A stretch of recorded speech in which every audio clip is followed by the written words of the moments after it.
Break के बाद आपका एक बार फिर से स्वागत है। दिल्ली से बड़ी खबर आपको बता रही, जेपी नड्डा ने राजस्थान के बीजेपी नेताओं के साथ बैठक की है। करीब 3 घंटे से ज्यादा राजस्थान के राजनीतिक हालातों पर जेपी नड्डा ने चर्चा की है। अगले साल होने वाले विधानसभा चुनाव के मुद्दों पर चर्चा हुई है।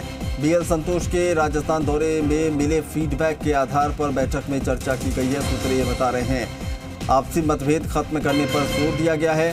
राजस्थान में लॉ एंड ऑर्डर विषय को बड़ा मुद्दा बनाने पर भी विचार विमर्श किया गया है। बैठक के बाद सभी नेताओं ने एक साथ लंच किया है। प्रदेश अध्यक्ष सतीश पूनिया, नेता प्रतिपक्ष गुलाब चंद कटारिया, उपनेता प्रतिपक्ष राजेंद्र राठौड़, अर्जुन राम मेघवाल, प्रदेश प्रभारी अरुण सिंह, राष्ट्रीय उपाध्यक्ष वसुंधरा राजे, संगठन महामंत्री चंद्रशेखर, केंद्रीय मंत्री गजेंद्र सिंह शेखावत, अर्जुन राम मेघवाल इस बैठक में मौजूद रहे हैं।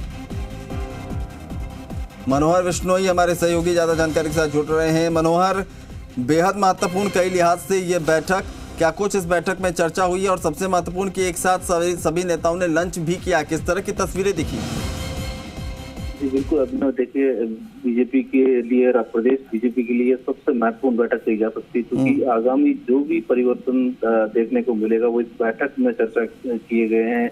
और पहली जो बैठक है ये अगले साल चुनाव होने वाले चुनाव से पहले, तो इतना ही ये जानकारी मिल पा रही है कि एक बार सारे विषयों पर जो है विचार विमर्श किया गया है कि पार्टी के सामने क्या चैलेंजेस है और फिलहाल जो एक पार्टी के अंदर जो मतभेद मतलब गुटबाजी जो चल रही है उसको खत्म कैसे किया जाए, सभी से विचार विमर्श किया गया है। साथ ही जिस तरीके से जुलाई में जो राज्यसभा चुनाव होने हैं उसको लेकर के किसको राज्यसभा भेजा जाना है उसको लेकर के तमाम लोगों से विचार विमर्श किया गया। साथ ही जो प्रदेश में जो कांग्रेस सरकार है उसके खिलाफ किस तरीके से मुखर होकर के जनता के बीच जाया जाए, जिसमें खासतौर से लॉ एंड ऑर्डर की जो स्थिति है प्रदेश में उसको बड़ा मुद्दा बनाने को लेकर चर्चा की गई है। साथ ही सूत्रों के अनुसार ये जानकारी मिल रही है कि पार्टी में जो चेहरा जो है प्रदेश में किसको बनाया जाना है या नहीं बनाया जाना है उसको लेकर के सभी तरीके के सभी पहलुओं पर चर्चा की गई है।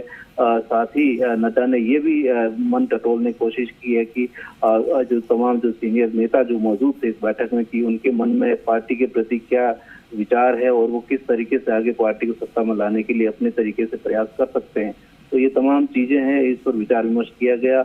और जो अभी इस बैठक के बाद जैसे ही लंच किया गया, लंच में सभी लोग एक साथ बैठ करके अनौपचारिक रूप से चर्चा कर रहे थे, लेकिन कोई औपचारिक जो बयान है वो बाहर आने के बाद ही पता चल पाएगा। हो सकता है जो प्रदेश अध्यक्ष सतीश पूनिया है वो अपना जो बयान रखे। जी मनोहर, 3 घंटे बैठक चली है तो लाजमी है कि बहुत सारे मसलों पर विस्तार से चर्चा हुई होगी, लेकिन जो सबसे महत्वपूर्ण है इस तरह एकजुट होकर बातें रखना केंद्रीय नेतृत्व के सामने। हमने पहले भी देखा इस तरह की तस्वीरें हुई हैं, लेकिन उसका ज़मीन पर कोई बहुत ज़्यादा असर नहीं दिखता। वापसी जब राजस्थान में होती है तो फिर से कलह की तस्वीरें जो है आनन फानन में कभी ना कभी नजर आ जाती हैं या ऐसी कुछ बातें निकल कर सामने आ ही जाती हैं। इस बार जो बैठक है जेपी नड्डा, क्या लगता है कि इस बार जो मंत्र लेकर वहां से तमाम नेता आएंगे, कम से कम चुनाव तक एकजुटता रखेंगे? अभिनव, बिल्कुल आपने ठीक कहा कि जिस तरीके से पार्टी के अंदर 3.5 साल से जो एक आपसी मतभेद और जिस तरीके से फूट जो बनी हुई थी उससे जो सत्तारूढ़ पार्टी उसको लगातार फायदा मिलता गया है और कोई बड़ा मुद्दा है जो नहीं बना पाया एक रीट को छोड़ करके।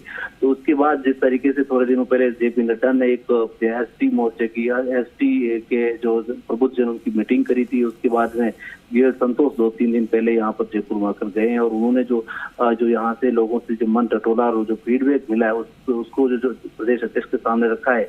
उन्हीं फीडबैक के आधार पर इस बैठक में चर्चा की गई है कि पार्टी के सामने क्या चुनौतियां हैं और किस तरीके से एकजुट होकर के आगामी अगले साल जो चुनाव होने उससे पहले मजबूती से जो मैदान में उतरा जाए। तो ये तमाम चीजें थी, इस पर चर्चा की गई आज। चलिए, बहुत बहुत शुक्रिया मनोहर तमाम जानकारी के लिए।